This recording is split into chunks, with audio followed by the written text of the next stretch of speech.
Greetings, Earthlings. Yeah, I think I'm gonna stick with that intro title. Yeah, that shit's sexy as hell. All right. In our podcast, we discussed moral dilemmas and we discussed several examples and several exercises of moral dilemmas. I promised I would give my personal take on moral dilemmas. We touched upon several, which included the concentration camp, Robin Hood, the lifeboat, sinking lifeboat, day at the beach, your niece and your daughter. Who would you save? And the drug bust, moral dilemma. Remember, if your son or your daughter, you know, is to be nabbed for drugs in a country that has zero tolerance policy, what would you do? Would you take the hit? So which one would I take? There's several. You know what? I'll take two just to make it more interesting. For the Robin Hood theory, let me read that again and tell you what my take will be on it. You're an eyewitness to a crime. A man has robbed a bank, but instead of keeping the money for himself, he donates it all to an orphanage that can now afford to feed, clothe, and care for its children. Now, you know who committed these crimes. But if you go to the authorities with the information, there is a good chance the money will be returned to the bank, leaving a lot of kids in need. What will you do? Will I turn the robber in to the authorities because, right is right? Or will I say nothing since the money went to what I consider a good cause? That's a difficult one, actually. Several layers here. I do not blindly subscribe to the notion that the end justifies the means. Well, a little to an extent, it depends on the case. This is very clear cut. Truthfully, I might, for now, I will say nothing since the money went to a good deed or cause. Still, I understand what is wrong is wrong, what is right, but there are always complexities and there are always nuances, there are always things that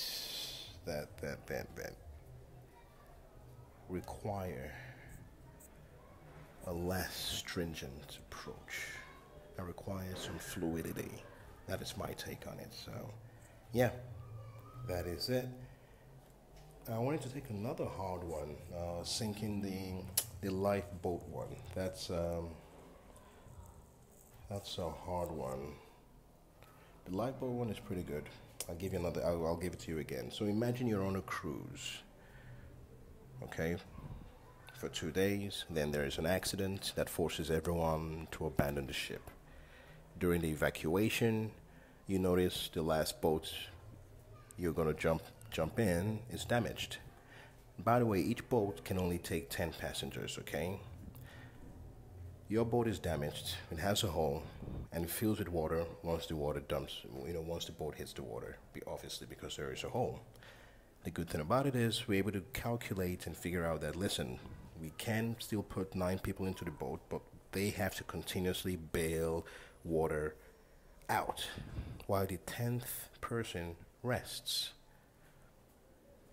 Now that rest is only going to be for 10 minutes because every 10 minutes that resting person goes to work, somebody else comes to rest. You take turns, okay? Whilst it's your turn to rest, you look at the right and you see your friend in his own boat. There are 9 people in there. There's room for one more person, you. Now, these are the reality. These are your odds. The boat you're on, that you're pouring water out, no matter what happens, will sink in 5 hours. which is when you expect the emergency to maybe come or not. Okay? Now, if you bail from the boat, those 9 guys will have to work, round the clock. But they will, due to exhaustion and exhaustion and so on and so forth, they will only be able to manage 2 hours. So the question is, would you jump out of your boat to your other friend's boat, save yourself, or you stay on that boat and hope? I mean, you do your work, you keep throwing water out, and hope that in the 5 hours in 5 hours time you will get rescued. But there is no guarantee of rescue. What will you do? Will you stay on your boat and hope that all will be rescued in 5 hours time before the boat sinks? Because when the boat sinks, you will definitely die. So 5 hours is your cutoff mark.